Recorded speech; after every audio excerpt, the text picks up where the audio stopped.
Sunita Williams के dragon यान को 17 घंटे क्यों लगे? रूस के सोयूज को लगते हैं सिर्फ 3 घंटे। अमेरिकी अंतरिक्ष यात्री सुनीता विलियम्स और Butch Wilmore international space station ISS पर 9 महीने बिताने के बाद सुरक्षित पृथ्वी पर लौट आए हैं। वे मंगलवार को भारतीय समयानुसार सुबह 10:35 पर ISS से रवाना हुए और बुधवार को तड़के 3:30 पर अमेरिका के फ्लोरिडा के तट पर समंदर में उतरे। उन्होंने निजी अमेरिकी अंतरिक्ष कंपनी स्पेसएक्स के ड्रैगन अंतरिक्ष यान पर कुल 17 घंटे की यात्रा की। एक ही स्थान से चलने वाले 2 अंतरिक्ष यानों के बीच यात्रा।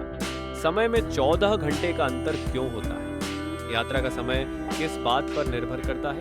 अंतरिक्ष यात्रा भौतिकी के नियमों पर आधारित है। अंतरिक्ष से पृथ्वी पर लौटते समय अंतरिक्ष यान सीधे अंतरिक्ष से नीचे नहीं उतरते। उन्हें धीरे धीरे आने और सुरक्षित रूप से उतरने की जरूरत होती है। इसके लिए आवश्यक समय अंतरिक्ष यान के आकार और लैंडिंग में इस्तेमाल हो रही तकनीक पर निर्भर करेगा। सोयूज अंतरिक्ष यान में समय कम क्यों लगता है? रूस के सोयूज अंतरिक्ष यान का डिजाइन 1960 के दशक में बनाया गया था। इसका आकार एक छोटे और ठोस अंतरिक्ष यान जैसा है जो अंतरिक्ष यात्रियों को शीघ्रता से पृथ्वी पर वापस लाता है। इसमें एक समय में अधिकतम 3 लोग यात्रा कर सकते हैं। ISS से उड़ान भरने के बाद अंतरिक्ष यान तीव्र गति से पृथ्वी की ओर यात्रा करता है। इससे अंतरिक्ष यात्री मात्र 3 घंटे में पृथ्वी पर पहुंच जाते हैं। यूरोपीय अंतरिक्ष एजेंसी ने सोयूज अंतरिक्ष यान के बारे में कहा है, कजाकिस्तान के मैदानी क्षेत्र में लैंडिंग एक बहुत ही त्वरित प्रक्रिया होती है जिसमें लगभग 3.5 घंटे लगते हैं।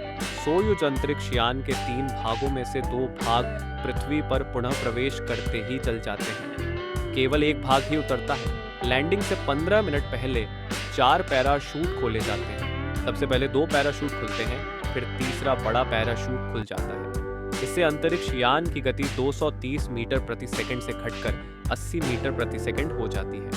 अंत में चौथा पैराशूट खोला जाता है। यह तीसरे पैराशूट से 40 गुना बड़ा होता है। अंतरिक्ष यान का कोण इस तरह बनाया जाता है कि वह सीधा उतर सके। अंतरिक्ष यान की गति भी घटाकर 7.3 मीटर प्रति सेकंड कर दी जाती है। हालांकि लैंडिंग के लिए यह रफ्तार भी बहुत अधिक होती है। इसे और कम करने के लिए अंतरिक्ष यान के निचले हिस्से में स्थित 2 इंजन लैंडिंग से ठीक पहले चालू हो जाते हैं। इससे अंतरिक्ष यान की रफ्तार और कम हो जाएगी।